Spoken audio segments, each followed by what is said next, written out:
आज रामनवमी के इस पावन शुभ अवसर पर आइए सुनते हैं मर्यादा पुरुषोत्तम भगवान श्री राम और हमारे प्यारे हनुमान जी की रोचक कथा।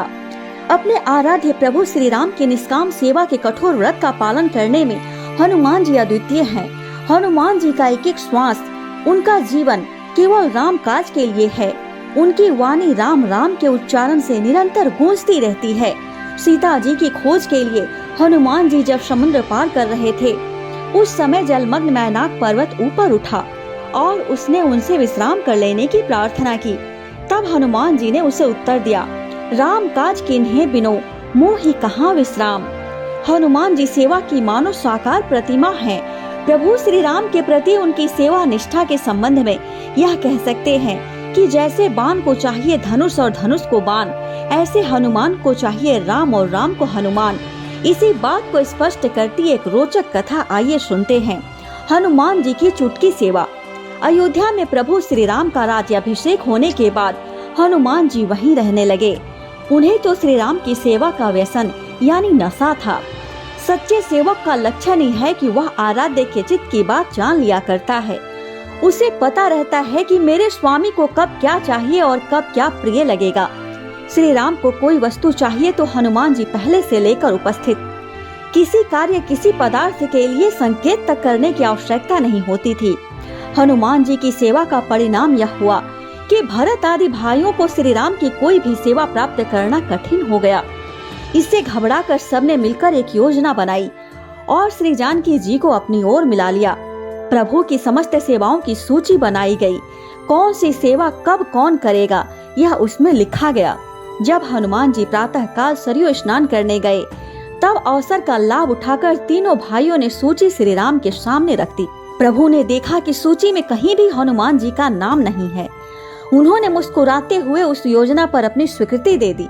हनुमान जी को कुछ पता नहीं था। दूसरे दिन प्रातः काल में स्नान करके हनुमान जी जब श्री राम के पास जाने लगे तो उन्हें द्वार पर भाई शत्रुघ्न ने रोक दिया और कहा, आज से श्री राम की सेवा का प्रत्येक कार्य विभाजित कर दिया गया है। जिसके लिए जब जो सेवा निश्चित की गई है वही वह सेवा करेगा। श्री राम ने इस व्यवस्था को अपनी स्वीकृति दे दी है। हनुमान जी बोले, प्रभु ने स्वीकृति दे दी है तो उसमें कहना क्या है। सेवा की व्यवस्था बता दीजिए, अपने भाग की सेवा में करता रहूंगा। सेवा की सूची सुना दी गई। उसमें हनुमान जी का कहीं नाम नहीं था। उनको कोई सेवा दी ही नहीं गई थी क्योंकि कोई सेवा बची ही नहीं थी। सूची सुनकर हनुमान जी ने कहा, इस सूची में जो सेवा बच गई वह मेरी। सबने तुरंत सिर हिलाया, हाँ वह आपकी। हनुमान जी ने कहा, इस पर प्रभु की स्वीकृति भी मिलनी चाहिए। श्री राम ने भी इस बात पर अपनी स्वीकृति दे दी।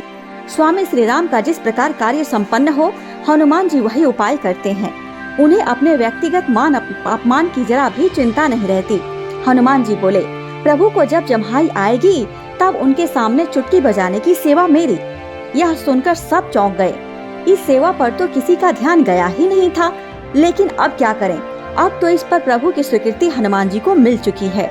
चुटकी सेवा के कारण हनुमान जी रात सभा में दिन भर श्री राम के चरणों के पास उनके मुख की ओर टकटकी लगाए बैठे रहे, क्योंकि जम्हाई आने का कोई समय तो है नहीं।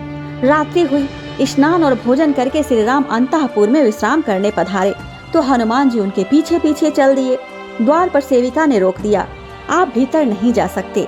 हनुमान जी वहां से हटकर राजभवन के ऊपर एक कंगूरे पर जाकर बैठ गए और लगे चुटकी बजाने। यह क्या हुआ। श्री राम का मुख तो खुला रह गया। न वे बोलते हैं न संकेत करते हैं, केवल मुख खोले बैठे हैं। श्री राम जी की यह दशा देखकर जानकी जी व्याकुल हो गयी। तुरंत ही माताओं को, भाइयों को समाचार दिया गया। सब चकित और व्याकुल, पर किसी को कुछ सूझता ही नहीं।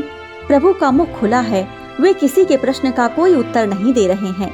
अंत में गुरु वशिष्ठ जी बुलाए गए। प्रभु ने उनके चरणों में मस्तक रखा, किंतु मुंह खुला रहा, कुछ बोले नहीं। वशिष्ठ जी ने इधर उधर देखकर पूछा, हनुमान कहाँ है, उन्हें बुलाओ तो। जब हनुमान जी को ढूंढा गया तो वे श्री राम के कक्ष के कंगूरे पर बैठे चुटकी बजाए जा रहे हैं। नेत्रों से अश्रु झर रहे हैं। शरीर का रोम रोम रोमांचित है। मुख से गदगद स्वर में कीर्तन निकल रहा है, श्री राम जय राम जय जय राम, श्री राम जय राम जय जय राम। भाई शत्रुघ्न ने हनुमान जी से कहा, आपको गुरुदेव बुला रहे हैं। हनुमान जी चुटकी बजाते हुए ही नीचे पहुँचे। गुरुदेव ने हनुमान जी से पूछा, आप यह क्या कर रहे हैं? हनुमान जी ने उत्तर दिया, प्रभु को जम्हाई आए तो चुटकी बजाने की सेवा मेरी है। मुझे अंतःपुर में जाने से रोक दिया गया। अब जम्हाई का क्या ठिकाना, कब आ जाए, इसलिए मैं चुटकी बजा रहा हूँ, जिससे मेरी सेवा में कोई कमी न रह जाए। वशिष्ठ जी ने कहा, तुम बराबर चुटकी बजा रहे हो, इसलिए श्री राम को तुम्हारी सेवा स्वीकार करने के लिए जिभन मुद्रा यानी उबासी की मुद्रा में रहना पड़ रहा है। अब कृपा करके इसे बंद कर दो। श्री राम के रोग का निदान सुनकर सबकी सांस में सांस आई। हनुमान जी ने चुटकी बजाना बंद कर दिया तो प्रभु ने अपना मुख बंद कर लिया। अब हनुमान जी हंसते हुए बोले, तो मैं यहीं प्रभु के सामने बैठूं और सदैव सभी जगह जहाँ जहाँ वे जाएं, उनके मुख को देखता हुआ साथ बना रहूं, क्योंकि प्रभु को कब जम्हाई आएगी इसका तो कोई निश्चित समय नहीं है। प्रभु श्री राम ने कनखियों से जानकी जी को देखकर कहा, मानो कह रहे हो, और करो सेवा का विभाजन। हनुमान को मेरी सेवा से वंचित करने का फल देख लिया। स्थिति समझकर वशिष्ठ जी ने कहा, यह सब रहने दो, तुम जैसे पहले सेवा करते थे वैसे ही करते रहो। अब भला गुरुदेव की व्यवस्था में कोई क्या कह सकता था, उनका आदेश तो सर्वोपरि है। यही कारण है कि श्री राम पंचायत में हनुमान जी छठे सदस्य के रूप में अपने प्रभु श्री राम के चरणों में निरंतर उनके मुख की ओर टकटकी लगाए हाथ जोड़े बैठे रहते हैं।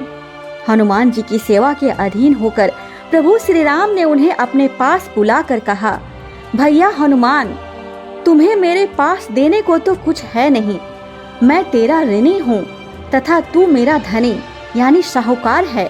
बस इसी बात की तू मुझसे सनद लिखा ले। प्रेम से बोलिए श्यावर रामचंद्र भगवान की जय हो, पवन पुत्र हनुमान की जय हो।